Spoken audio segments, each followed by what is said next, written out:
I started 51 businesses. All of them failed, and number 52 became super successful. My name is Frei. I'm an entrepreneur, and I'm trying to go to the Olympics for the Philippines in curling. This is the Frei solo podcast, where I try to show how I did it, specific topic, and we delve in a little bit deeper.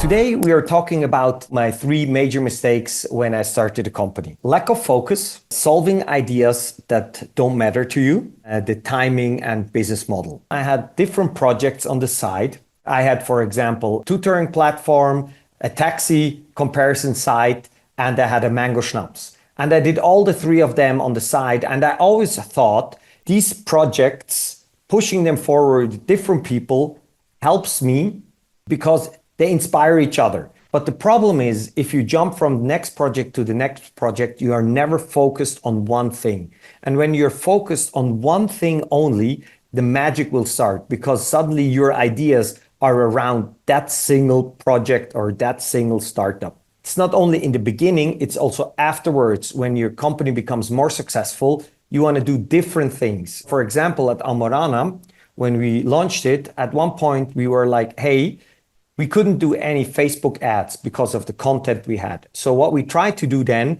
is do a second shop. It was called Looks of Love. And the reason behind it was there were lingerie on it and dessous, and we could market that on Instagram and Facebook. So we thought we will have Almorana and we will have Looks of Love, and we pushed both forward. It was impossible. It was so hard to build up several brands in the same time. And one of our competitors once came to us and told us, hey, Alan, either you focus or you fail. The other thing, if you're focused, is the external factor. I did so many different projects. My friends didn't know what I was doing. They were like, Alan is doing so many different things. And when I started focusing on one thing only, on Almorana only, and I stopped every other thing. And then something funny happened.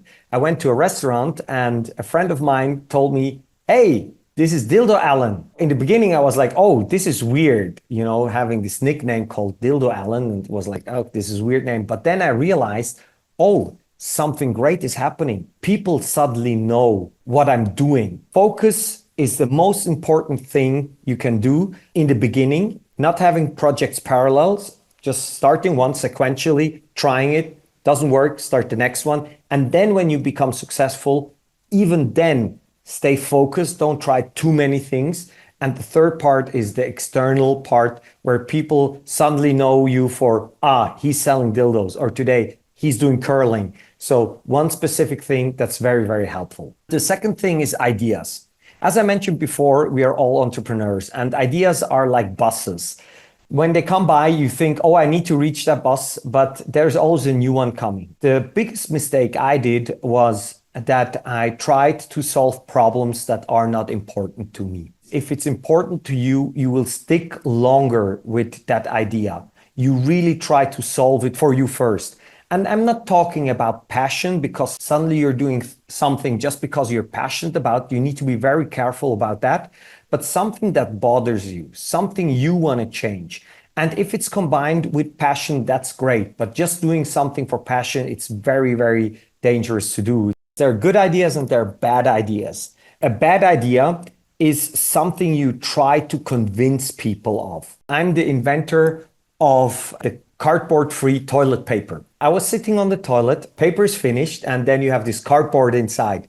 And I thought, you know what, this cardboard is so useless. Couldn't I do the instead of cardboard, just press the paper a bit harder, make it stable through hard pressed paper and use the paper at the end? And I went to the different toilet paper manufacturers and I pitched the idea and I told it to my friends and they were like, oh, this is actually not a bad idea. And I thought, oh, this might be a great success. What I realized then is that this idea is something that literally nobody gives a shit about it. It's so in the process of, taking out the cardboard, changing it, you don't even think about it. So often we are focusing on small, the Americans call it itches. It's a little itch, but it's not a real problem. The best way to have a good idea is to write down all the ideas you have and review them constantly. I call that idea sex. You can have idea sex with other people where you exchange ideas and have better ideas, or you can do that with yourself where you just review your ideas constantly. Once a month, you go through them and see, can I improve that? Or with the new technology of AI or blockchain, can I suddenly do that project now? I start with something that I really care about. I don't go for the passion trap. I review these ideas often, and I try to pitch the ideas without trying to convince people of them. If you try to convince as an entrepreneur your counterpart, you can't have a great elevator pitch. Never try to convince people. Instead of trying to convince them, go back to the drawing board and try to redo the pitch with something that's really useful to you. Let's go into business models and timing.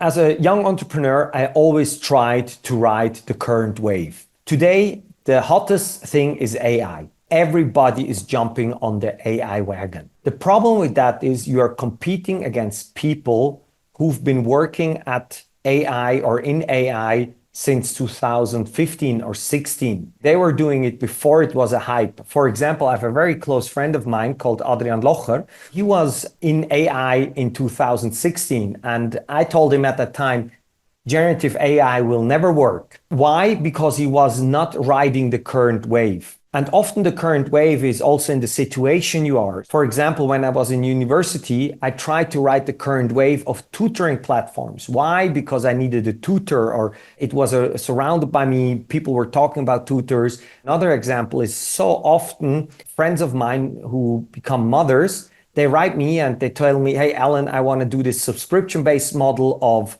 children clothing. Why? Because that's the current wave they're riding in. In my opinion, it's a bad thing if you try to ride the current hype wave like AI or the current wave you're in right now. You need to think beyond that. What's after this coming, or even the next wave after the current, or even two further down the road? How do you find the next big thing?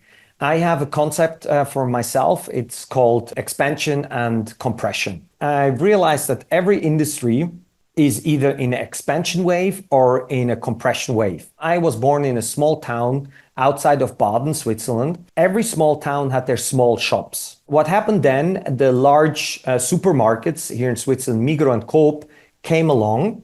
So it was an expansion cycle, right? Every small town had like the small shop. And then the large supermarkets came and they consolidated at the compression time. So suddenly everybody was going to the supermarkets, to Migros, and so on and so forth. And then the next wave that came was the internet wave, the e-commerce wave. So everybody could do a shop by themselves. So we were again in an expansion wave. And then what happened is that these online shops became super successful. And suddenly you had the Amazons, and here in Switzerland you had Galaxus, and they were compressing the market again. And now with Shopify, suddenly everybody can do their own shops again. You can do your own brand with social media. So it's again an expansion wave. So it's always compression and expansion. These cycles help you to adapt what might be the next wave coming up. If you're in the current wave, probably it's a good idea to think about it. What will be the next one, to anticipate that wave so you are ready when the wave comes. Why is that so important? Because as mentioned, if you are in the current AI wave, you are competing against people who built up reputation in that field, who have the best people in that area, who have the funding, who have everything already.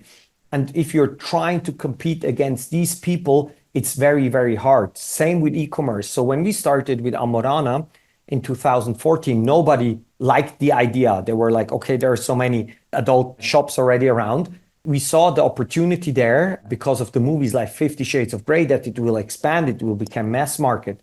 So we decided we are going online, but it took us 2-3 years to build up the warehouse, to find the good marketing people, to get the funding, and so on and so forth. So it was not so easy. So never try to ride the current wave.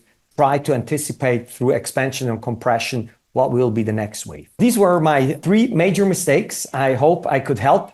If you have any questions, feel free to put it into the comments or reach out, and then I will try to explain it a little bit more, maybe in another video. Bye guys.